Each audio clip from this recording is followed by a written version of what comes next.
This is the second of two videos for the first of three hard war sessions to end the course. This is a micro video, very short, and it's focusing on one thing only. Focusing on the end of prisoner exchange. Grimsley writes about this in his Hard Hand of War book, but I want to focus on the concept here of ending prisoner exchanges.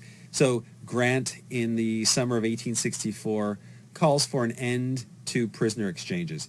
Typically then, when battles occurred and soldiers were captured, there would be, after some period of rest and negotiation, an exchange of prisoners, right? Maybe an even exchange of people counting heads or some other arrangement.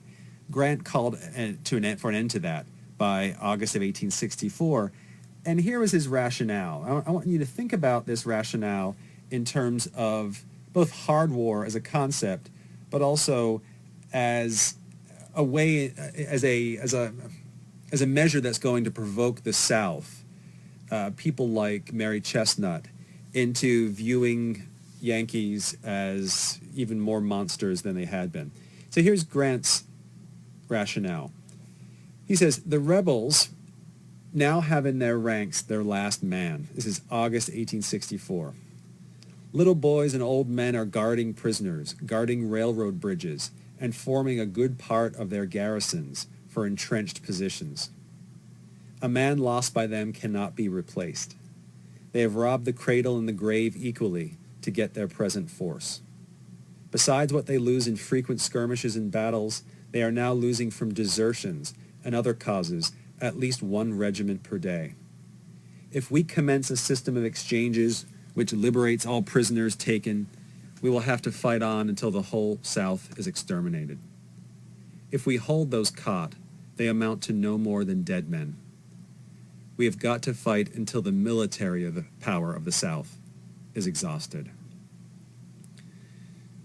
So think about how Grant is expressing an idea that seems on the face of it so obvious, right? Yeah, you don't exchange prisoners. Those prisoners will just be kind of pushed back into military service. And we saw at Missionary Ridge how the parolees from Vicksburg were back in military service within months. So Grant's idea here sounds logical, but it forms a quite controversial idea even as late as August of 1864. I think Grimsley does a good job describing the controversy around this. But I want you to focus on that idea in the middle about the Confederacy losing one regiment per day, and Grant's insistence that it's the military power of the South that is to be attacked. This is part of the reason why Grant is held in very low esteem by, again, the Mary Chestnuts of the world. But also, until pretty recently, in historiographic circles, Grant was always seen as a second place, third place, fourth place in the rundown of the best generals, or the most skilled generals of the Civil War. That's changed somewhat lately. In the past 20 years or so, Grant's reputation has started to even outpace Robert E. Lee.